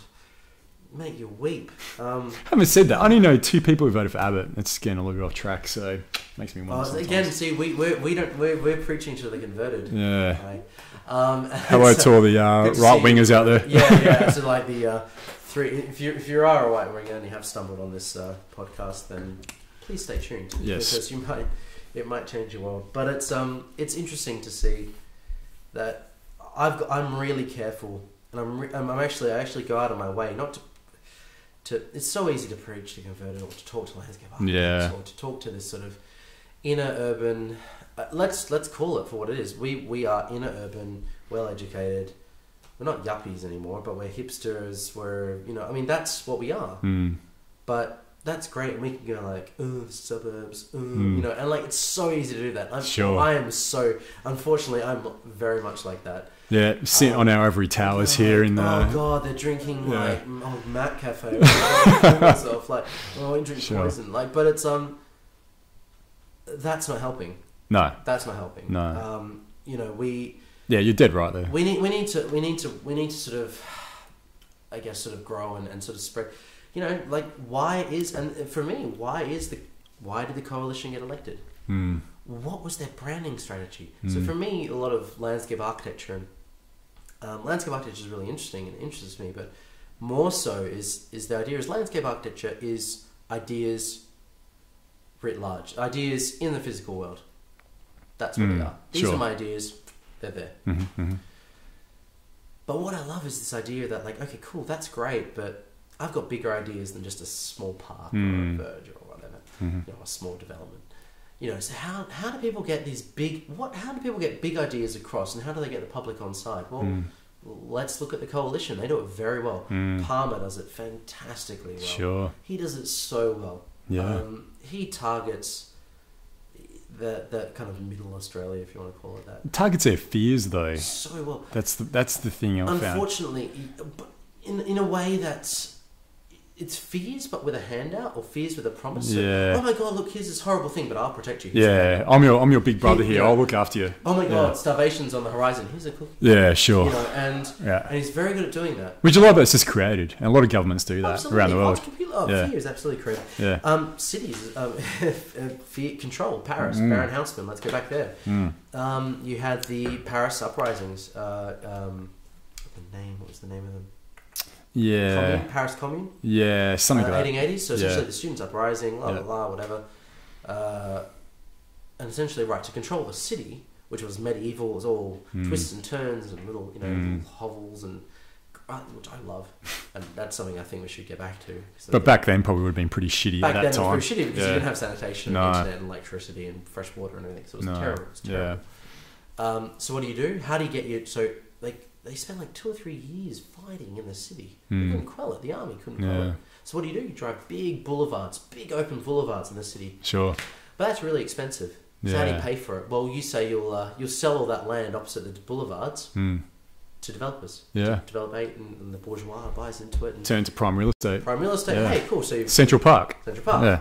You know, and so essentially it's this way of getting... And so I go like, well, shit, how do you do that now? How do you take big ideas, change urban form that benefits developers, the people that can, well, not afford to get in there, but people, and benefits the city in terms of the future. I mean, like Paris is really set up by those boulevards. Oh, yeah, definitely. Yeah. So how do you do that? You know, I mean, do you be Napoleon III? No, I just think you got to sort of look at the people that are being successful. I think by looking at any successful people and how they get there, you can take ideas from that. Sure. You can take ideas from it, but you can also change it around and bring it to what you feel is going to be more ethical and moral as well. Absolutely. Yeah. I'm not saying you should sort of, strike fear into people, but I think it's only by an understanding of how people gain power, or how they get their ideas out into the public, and how they pass it into legislation. Let's say, they've got certain ideas, they want to pass it into legislation. How do they do that? I don't agree with them. But there must be a method to it, which it can be uncovered and discovered. Look at the method. How do you get ideas across? It's about, I guess it's selling. Yeah. Really? I mean, how do you sell? Yeah, it is. How do you bring people along with you? You don't have to. You don't have to sell it in terms of like, I want your money. Bring me along. But how do you sort of get people to go? Yeah, I like your way of thinking. Yeah. Unfortunately, I don't know. I think just generally the people who want to change cities and the environmental movements, things they've been good, but they haven't been as good as the people they're fighting against. And that's something that's always something that interests me is how do people communicate ideas? And I think for landscape architects as well, it's very important because I think most landscape architects I meet have great ideas on how communities should work. I mean, we look at, unlike architects that look at an object, a little box. Sure. We look at systems and landscapes and networks and communications and people interact with each other and the natural world. And to sound a bit wet, we actually care as well. Sounds a bit gibbous. Yeah, we give a shit. We give a shit. Yeah. I think we're one of the only professions that actually does. Yeah, and I think like most landscape architects I know, and it's definitely very different. Well, not very differentiated. I know a lot of architects as well who are doing what they're doing because they have a love for design and love for community. But almost all of landscape architects I study with, and the ones I know that actually work in profession, they're not doing it out of point of ego. They're not doing it because they want to look what I've done, look what I've built. A lot of them are, I really like what Anna's doing at Place Laboratory. They're bringing community together. Okay, this is how we go. What do you guys want? What do you guys want? Let's have a look at that. Let's get together. And they're not just coming through and saying, okay, this is what we're going to do. What do you guys want? What do you think is going to work? And we've got all these tools at our disposal now where we can say, this works in this part of the world, this works in that part of the world. Let's look at seeing if we can implement it here. Absolutely. I mean, one of the best trips I had was with Chris to India. Yeah, we're doing that in a few weeks' time. Looking forward to it. It's so fantastic. Yeah. Shouldn't touch wood, everything goes well. Sure. Don't get jelly belly. Yeah. Or a stolen kidney or something. Or don't want that. Skin disease. But it was so interesting to see that this idea of community is, I don't know, it's hard to define. It's hard to define why things just get along. I mean, maybe we're just looking from the outside and going, "Oh, isn't that nice how they all get along?" Yeah. Maybe it's by necessity because they've got no money. They rely on other people. Sure. We don't have to rely on anyone else. Yeah. We can work from home. We can stay at home. We can pay our bills from home. We can get food delivered. Yeah. We don't rely on. We can literally live an insular life. Sure. I think we do live an insular life. I think the architecture and the urban planning in the developed world from about the 50s onwards has been totally insular. Oh, for sure. Tiny boxes definitely that are about stimulating this kind of about not stimulating. It's about numbing us. We live in these boxes that just that's just a whole world now. It's almost like those little Japanese, those Japanese pods with especially the menus that they'll work 14-hour days, go sleep in these pods. It's not really that much different in a lot of other parts of Western society now, really. No, I think, I know so many people berate him, but I love him. I think he's a stirrer, and I like that. Kevin McLeod, Grand Designs. Oh, right, sure, yeah. He did the Great Property Swindle, and in Swindon he did his own little triangle. It's about creating community. All right.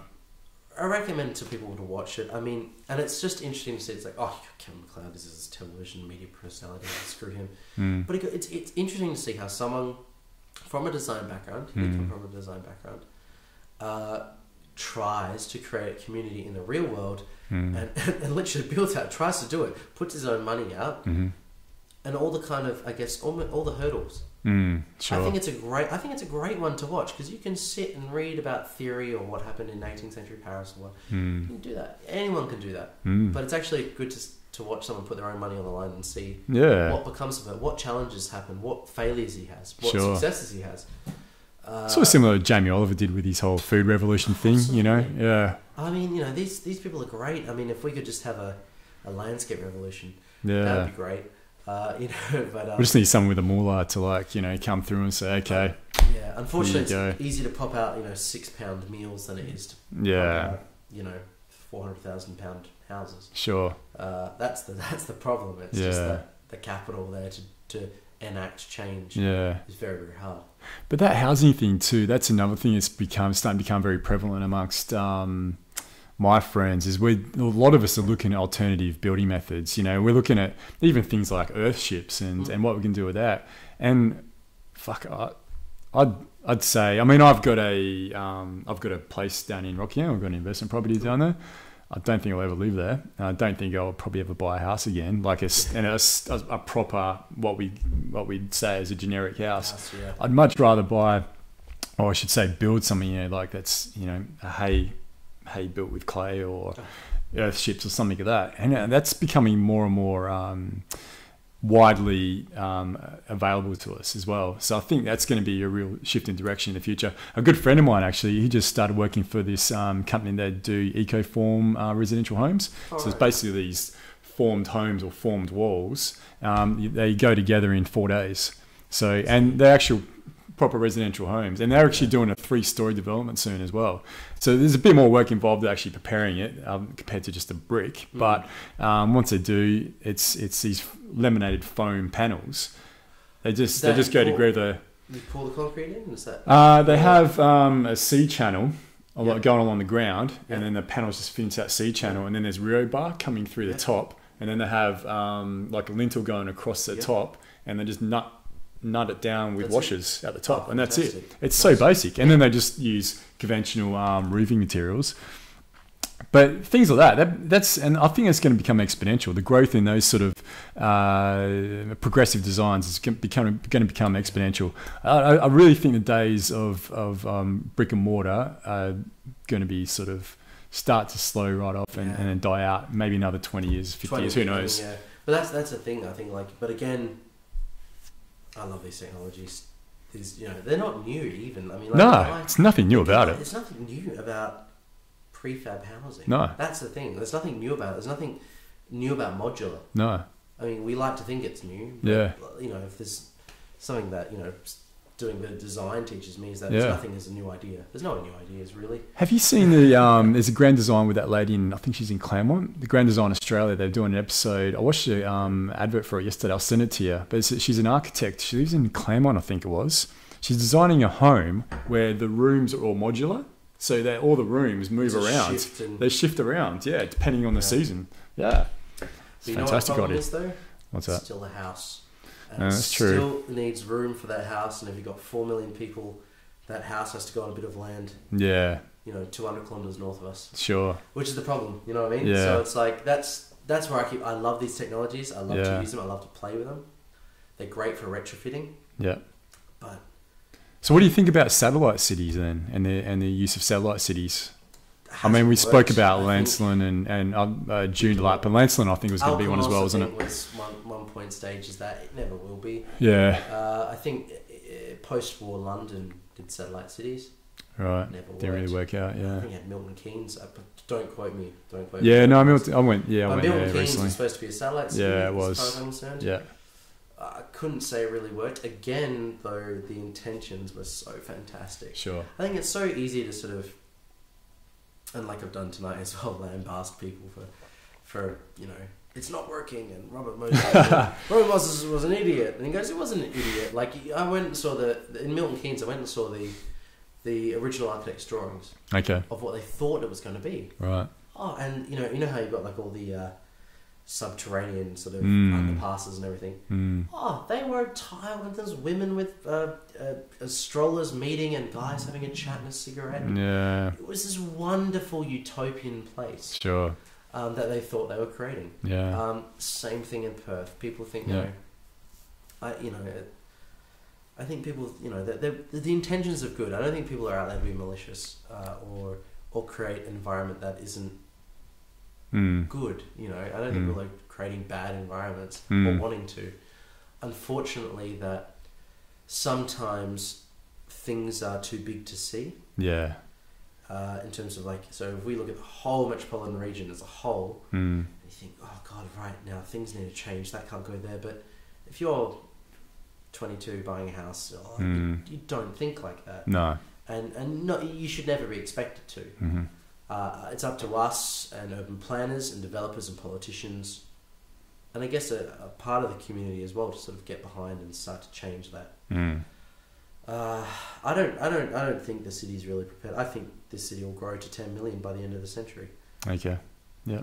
Every single population forecast for the city has been wrong, has been underneath what it's actually grown to. It stands to reason the same thing will happen again. I think the same thing's going to happen again. Yeah. I think it's silly to presume.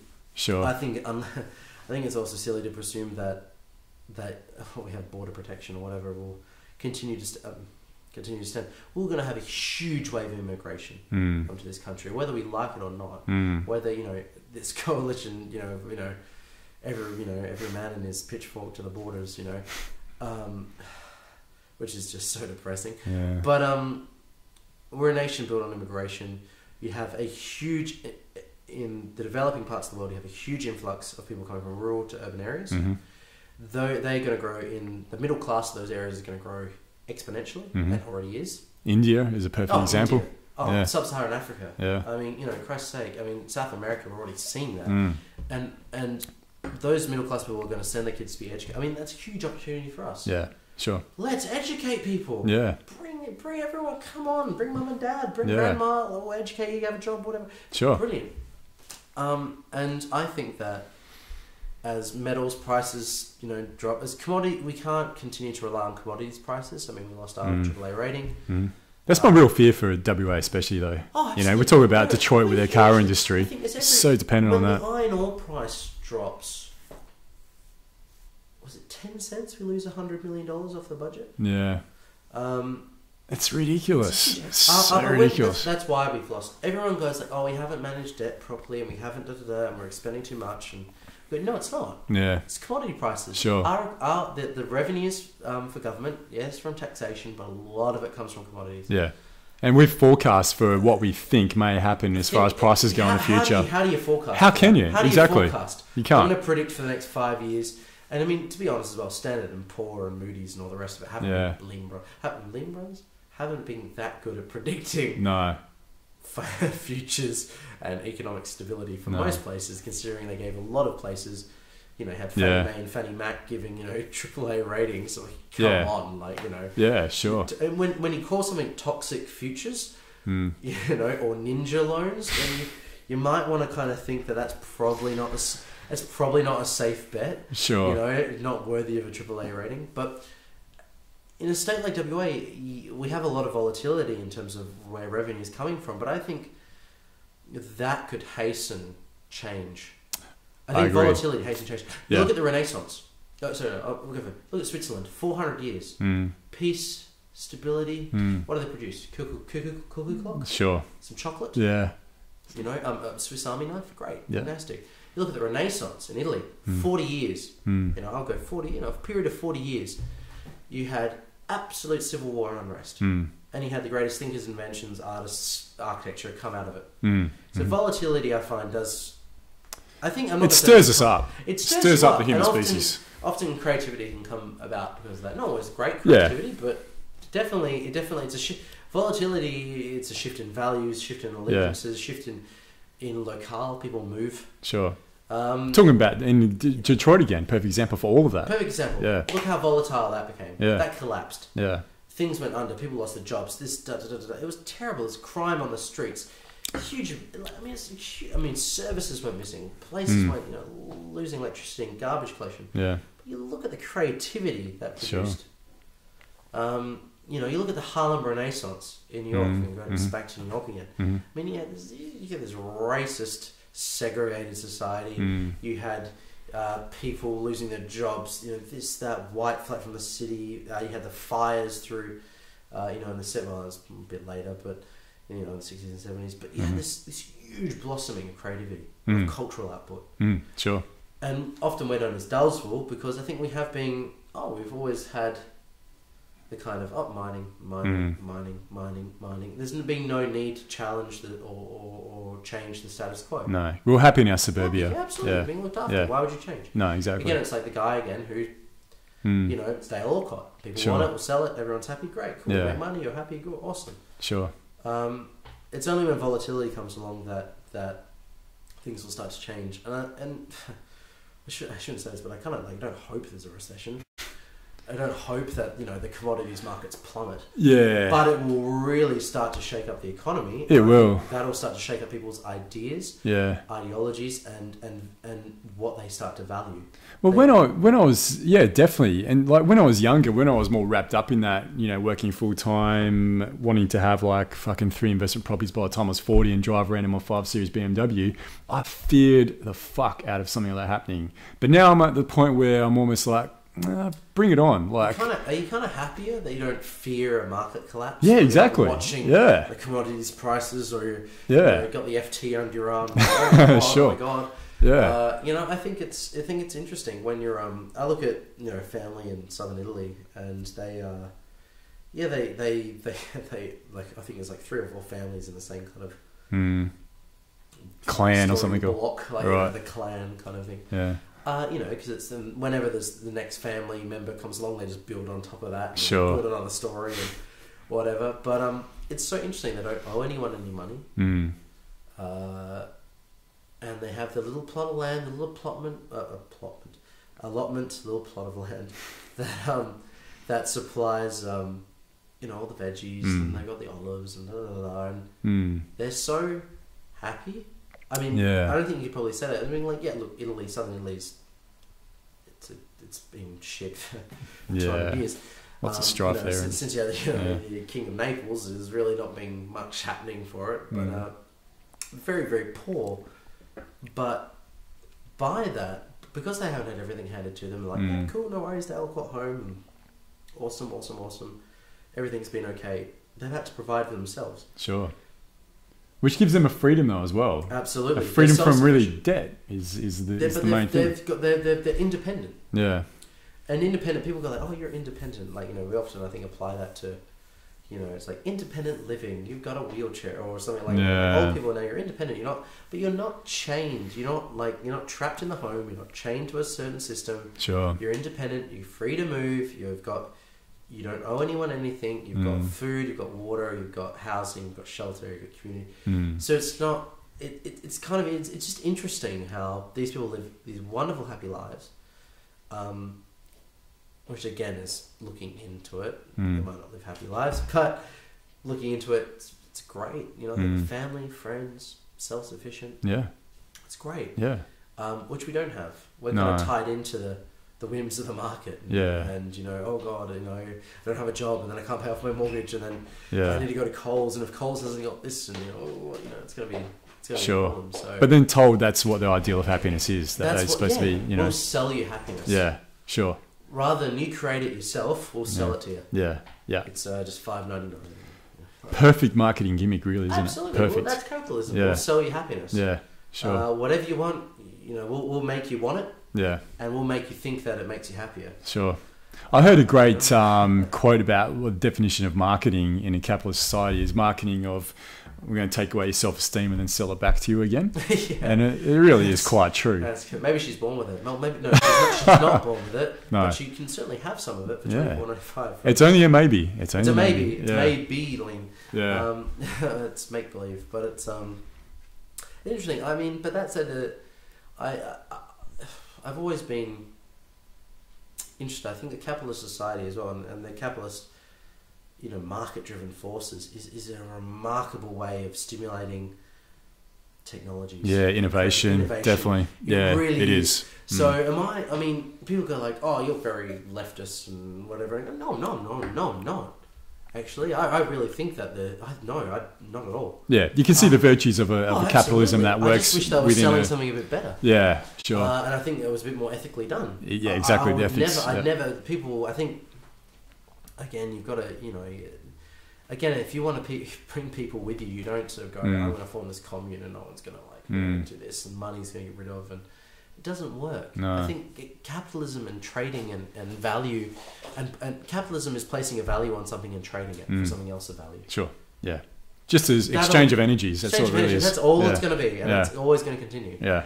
And that's it's not a bad thing. No. It's when people use the destroy the environment or people's lives or to get that stuff. Well, that's wrong. That's where accountability is starting to really come into it now, because and again, a lot of it is through the benefit of this knowledge that we have now of what's going on around the world, that businesses are having to become more accountable for their actions. Absolutely. Where they used to get back 50, 100 years ago, companies used to get away with dumping the toxic fucking whatever into the rivers. It probably still happens a little bit, and in other ways, but that's changing around slowly, where they're having to become more accountable and they have to become more ethical.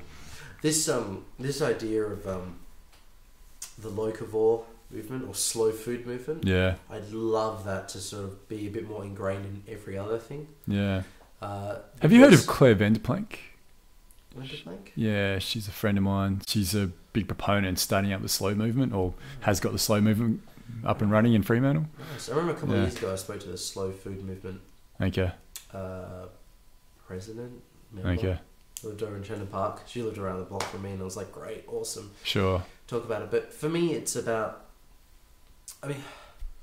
slow food, or in terms of tying yourself to a place in which you live. Like I said, our hinterland is now global. I think if we're gonna, and we can't control what happens out there. But if we start to hem our hinterland back in terms of the goods and services and where that's produced and how it's produced, we can start to have control over it. Sure. And that's important. And I think that's this idea of the locavore slow food movement. Starting to bring that hinterland back closer to where you are means you can have more control on it, control over it, and so you can see how things are happening. Yeah. So I think that's an interesting path, and I hope building and materials and other things go down that route. I'm not against globalization. I think it's great, but we can't control how certain things are made. No. And we can't know how certain things are made, or how they're produced, or where they're from, or how they're transited across. But there is that feeling of well-being, and there is a benefit to you as an individual when you start to be able to understand and actually be a stakeholder in those produce or whatever it might be. You've put a stake in it. That's why I love living up in Kalamunda, is that I get my lettuce from the lettuce lady. Yeah, sure. She grows it in Bickley Valley. She's a spring water, and I go. The guy who sells the strawberry has the goats and the Greek Orthodox chapel, and I know Mary and her husband. They make the ice cream from the fruit from. It's like that's a great thing. And, but it's a great thing because I attribute value to that. Yeah, definitely. Yeah. Where most people go, what the hell? You're paying. Yeah. What? I don't give a shit. No. Get the Cadbury's, triple choc ice cream from Coles is so much better. Why would you drink that? Because it's convenient as well. It's convenient. Yeah. It's there. They don't care. No. But how do you make people care? You don't shout at them going, if you don't care, the environment's going to be destroyed, blah, blah, blah, because they're just going to put a wall up. Yeah. And they don't care. About it. So. All you can do, Michael, is do what you do. And then people will start seeing that as well. And people do start seeing that. And then they're like, okay, yeah, actually, maybe I will start going to that farmer's market as well, because Bob next door, he's been going and his produce looks pretty good. And he seems to enjoy it. Patronising people is not going to help. No. Ever. No. Empathy is always going to help. Sure. Like, I find the best way of starting off a conversation is being like, so, like, you know, like if you meet someone first time, hey, I'm Michael, and they're like, oh, you know, so what do you do? I'm like, oh, great, cool. What do you do? It's like, oh, I'm a such and such. No, oh, that sounds really hard. So how? What? And he says, go, oh no, it's actually all right, you know. And then you get along. Yeah. And things start to go really well. Same thing with an idea. I think is that you've got to sort of, how do you instill that in someone else's mind? How do you sort of get it across? You don't shout it at them. No. You don't be rude about it. You don't be strong about it. Sure. You connect with them first, and then you can get the idea in their brain. Yeah. You know, and unfortunately, I think a lot of us who want to change the world for the better, we often can get very self-righteous. Especially those real left-wing progressive socialist types. So they're the worst. You know, I mean, like, someone came up to me the other day and you know, it was like,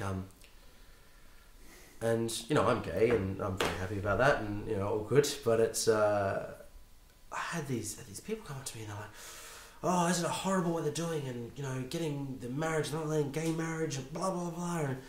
And you know, well, what do you think about gay marriage? Well, they're just shouting at me, and I'm like, they ended up literally shouting at me, and I'm like, yeah, whoa, I'm gay, but I didn't say that. They go like, you know, I said, well, so I think, you know, they're like, what do you think about gay marriage? I was like, well, I think I'm all for it. I think, you know, if you know, if they want to be as and happy as every other straight couple, that's fine. You know, like, you know, like, but they didn't really like that response. But I love that argument. Yeah, I love that argument. You're welcome to be as unhappy as every other straight person. That's fine. Go for it. You know? I mean, the institution of marriage, interesting. Yeah. But it's that's another conversation. I would like to think most gay people have got enough oomph about them that they, even if they did get across the line, when it does come across the line, which it will, gay marriage will come across the line, they'll be like, no, actually, no, I don't want it. I don't want to get married. Yeah, I mean, I think, but that'd be great. The reason I can get into, let's go. We'll change the subject. Sit down, pour yourself a drink. Look out. It's the idea of gay marriage is just so interesting to me. I mean, for so long, 60s, 70s, 80s, 90s, that gay people were promiscuous and they were disgusting and they slept around and they were dirty and they were sluts and they spread AIDS and disease. And they didn't care about family. They didn't care about family and they're disgusting. Yeah. Now, okay, you tell a group of people that for 30, 40 years. And they go, okay, oh shit, maybe they might start to believe it. Yeah. So how are they going to change it? Well, what do? Oh, you get married, you have kids, you buy a house, you know, live together, you're monogamous. Yeah. Well, we want that too. Sure. And so when you've finished rattling all this fucking stuff over the gay people go like, actually, no, we want to get married. We want to have kids. We want to be monogamous. Sure. We want a 3x2 house and a white picket fence and a dog. And so it's just a form of conditioning then. And again. then all the conservatives turn around and go, how fucking dare you? You're just destroying the institution of marriage. And they go like, well, what do you want? You can't have your cake and eat it too. You can't berate a group of people. Sure. And then, you know, say you should be monogamous, you shouldn't be like that. Yeah. And then when they do go, okay, you're right, we will have that. And they go, no, you can't have that either. Yeah. What do you want? Yeah. What do you want? I mean, interesting as well, Julia Gillard, she was asked, made poor decisions, made some good decisions. Quite a strong person, actually. Wasn't particularly a fan of that particular Labour government, but... Sure. Oh, God. It was just tiring, isn't it? Like it's like living, it's a guy like I think they're all the ministers from that period are releasing autobiographies or co-written by someone else who writes them. Fucking interesting time in politics. And I sort of go, God, it's like reliving it. It's like I can't as much as I want to read Kim Carr's autobiography, I just can't. I just can't because it's like reliving a stroke. Sure. I can't go through that. Yeah. And like, God, I can't wait for... Come on, Rod. Look it up. Oh, God. Could you imagine how self-righteous that was? Anyway, oh, God, man. The righteous indignation would be incredible. Oh, God, it's just disgusting. And the way he talks out the back door. It's like, yes, stop using colloquialisms and sign language. Fair suck of the old sauce bottle. I mean, come on, remember that one? I mean, fair shake of the sauce bottle. I mean, you know.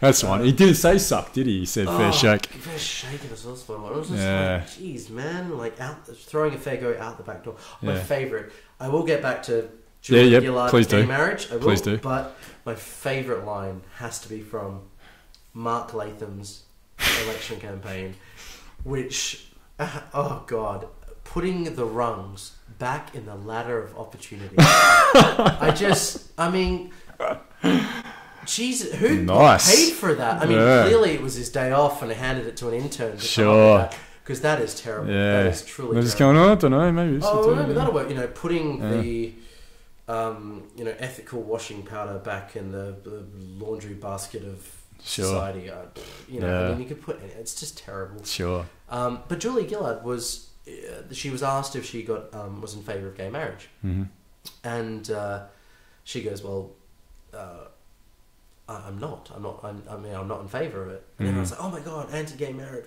Blah, blah, blah. I thought she was Labour, blah, blah. And she lives at home with this guy, and he goes, she wasn't against gay marriage. She was just not for the institution of marriage. Right, sure. The idea of for love to be real or someone to commit, it has to be, almost like legislated. It has to be in ink, and which is it has to be signed off, and if you're not, and this idea of property transfer for what marriage was for a very long time. Yeah, and not so much as anymore, but because there doesn't need to be this formal transaction or formal paperwork done to solidify, validate. Yeah. Thank you. Turn into validate. Turn into a corporatocracy, really. Yeah, exactly. Yeah. You don't need a piece of paper to say I love a certain person and we'll be with them for the rest of life. No. And I agree with her. I don't think you do. I mean, I'm marriage. I'm not against. I'm not saying you shouldn't do it. It should just be freedom of choice. I don't think if you want to get married, I think if you need I mean, I think marriage a lot of the time is not so much for yourself; it's for everyone else to make sure that it's validated. Yeah, definitely. I mean, but look, nothing against marriage. Parents are married, whatever. But people I know have been together for 25 years. Sure, not married. Yeah. Then great. I don't. So for me, that relates to the gay marriage thing as well. It's like, do you really need marriage? You should have the same rights as heterosexual couples. Yeah. In terms of legally, in terms of. It's changing though, isn't it? Haven't they in Australia the legislation? Wills, in terms of property law, taxation, a lot of that isn't there yet, which is you hear some horror stories. Right. I definitely think there needs to be a move towards this idea of adoption and same-sex couples adopting and the rights of children around that. What's your take on that? It's a fucking complex issue. It's a complex issue. My take, and it's purely my own, and I don't judge anyone else for doing whatever they want, because I think having children is possibly the most primordial urge that anyone will have. It's a nexus of our biology, really. Oh, yeah, I mean, that's it. Our genes need to replicate. Yeah, exactly. That's the ultimate. That's a lie. Every living organism needs to replicate itself. So it's the strongest urge in the world. For me, though, I look at some of the surrogacy and the laws around the law. I had lunch with a couple of lawyers the other day talking about surrogacy and the laws surrounding it. It's huge. It could be 5 players essentially in one kid. Okay. So, in terms of surrogate parents, steps, adoption, whatever the egg donor, sperm donor, everything. But then I look at it and go, don't quote me on it, but something like 50,000 children under the age of 18 are in state care in WA. Right. Okay. And I go, shit. Like, why don't you just adopt? Yeah. For me, I think adoption should be made not easier, but I think there should be some more bloody capital thrown at it from a government point of view in terms of that. Yeah, you can go through all the checks and the ring. It's 4 years. Yeah. I mean, my God, if you want to adopt. That's the number one concern, isn't it, with adoption? Is just that people are actually being just thrown away from the idea, just even before they even look at it, because they know how difficult it's going to be. It could be 4 years, if at all. Yeah, and tens of thousands of dollars generally. $10,000. I mean, I look at surrogacy and I think this is just my own view. I know lots of people who've had surrogacy. I've known a lot of people who've been surrogate mothers. Yeah, one of my friends doing it at the moment. Yeah, a couple of friends who've just had a baby, handed over. It's fine if it works for them. I'm not one to judge because I just don't know. But for me, I think there's just so many kids out there that need a home anyway, that are already in this world. Sure. Why are you trying? I mean, if you're infertile or whatever, or just adopt, like just find a kid. I mean, for Christ's sake, I mean, you're creating a new life, and there's 50,000 kids out there who will grow up sad and alone or whatever. I think, Christ's sake, like, you know, I mean, I'm not gonna say it's selfish, but again, man, I think it's something that's been conditioned. It comes down. I really think it comes down to the nuclear family concept, where we have this nuclear family concept where it's it's a mum and dad, the 2.3 kids, but it hasn't been like that for very long, really. No, it's not at all. In our history of our human species. It was always more about sort of like before agriculture, say, for example, especially. And it's definitely right. It's very based amongst religious doctrine as well. Yeah. But, you know, we had, for a longest period in our human history, you know, you'd live in a tribe where you'd have your mum and dad, yes, but you'd also have the other people in that tribe or village or whatever it might be, town, taking care of you as well. But we don't have that now. So it's all about mine, what I have, and it has to be mine. And I don't want to have to look after anything else. Yeah. I mean, I was talking to, like, I mean, you know, friends of mine in Zimbabwe, and you know, they go like, well, you know, my aunties were my kind of cousins, and cousins were like my brothers, and so it's not about like mum and dad, you know, it's about the whole group, the whole community. Yeah, you talk to an Indigenous person here. I mean, Noel Nanup, you know, you talk to Jill Milroy. Milroy, yeah. Oh, she's fantastic. I mean, Johnny Grant, for Christ's sake. Yeah. You know, God love him, and you know, this idea that you know, it's not about a nuclear family, whatever that, you know, that, I mean, that is just so foreign to the way we've lived. I mean, if you're like me and you think that, you know, we live on a planet that's more than 6,000 years old, oh God help, it's and we used to live with dinosaurs, you know. You know, like people, seriously, there's a lot of people out there in Perth that look at the Flintstones as if it was a documentary. Sure. I mean, you know, it's really sad, but gee, God help us. And you look at the way that we lived, you know, that this concept of a nuclear family is so foreign to the human condition. Yeah, very, very foreign. You know, I mean, even in built-up Western areas, you know, places of Spain, southern Italy, Greece, that the family extends beyond mum and dad. Yeah. You know, I mean, for me, it was more about nonna and nonna and nonna and granddad, you know, and cousins growing up. More than what, you know. Like, but in our Western society, especially in Australia and Perth, for example, we see it as like a hindrance. Oh, fuck, Nana. Can't we just put her in a retirement village? Just put her, don't have to worry about it. You know, and it goes so against who we are as a biology. Biology for one, but also as far as how we go, as far as being an ethical species as well. Because it's not just competition that's allowed us to progress as a species. It's also our ethical... Collaboration. Yeah, cooperation. Yeah, exactly. I mean, that's done this that. idea of the human species doesn't work as an individual, as a competitive individual. Yeah. It works as a collaboration within a unit or in a group, whatever size that is, I don't know. It's usually based on the resources around it. Yep. But this idea of, people go like, oh, where do we get our morals and values from? I mean, I love reading Jane Goodall. You know, she documents chimps. Yeah. And it's quite interesting. It's like, I mean, don't think I'm alone in this, but looking at like, she noted that, like, you know, if you scratch my back, I'll scratch yours. Reciprocation. What you do unto others, they'll do unto you. Yeah. It's kind of a fundamental of a group. Sure. You know, and especially of a collaborative group. Yeah. There was the idea that, like, you know, when a member of the group of chimps was sick, that the person would, the chimp person almost, and would give them food and look after them, whatever, because they know that if they got sick, then that would be reciprocated. Sure. And I think that carries through. So people go like, oh, we're going to get morals because, you know, there's a book. Yeah. And we get our morals from a book. And I go, well, I mean, really? Really? Or by someone having a sermon. You know, I said, like, you know, 10 commandments. There wasn't 10, actually. There was more than that. You know, they actually got refined down by Moses. And then the very next chapter of the book, they go off and commit genocide and take slaves and concubines. Right. And so, well, it's not really where I get my morals from. Sure. But you know, for me, it's more. It's a natural thing. I think it's innate. I think it's innate too. I think it's innate. We are if you look at chimps, if you look at our closest relatives, you look at how they interact with one another.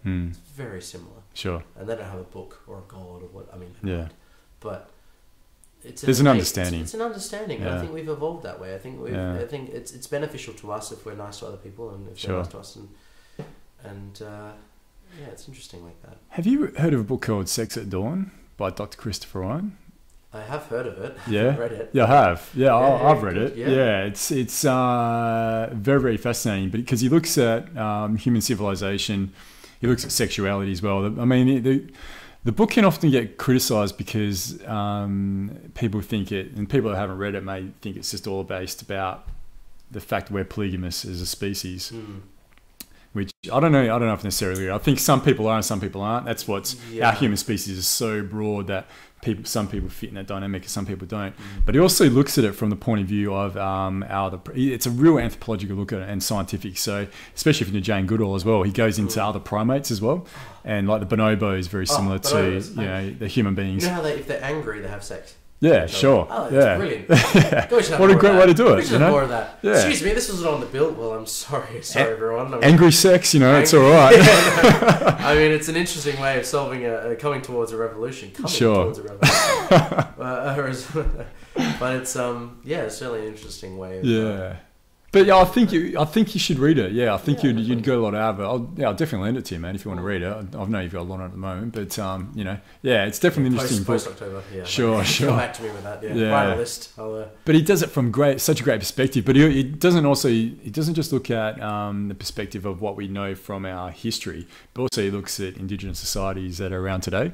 A lot of tribal societies, especially I guess Africa and South America, where it's still prevalent. Yeah. But yeah, again, the whole idea of a nuclear family, no, it's just hasn't been done that way for the longest time. It's such a recent thing. It takes a whole.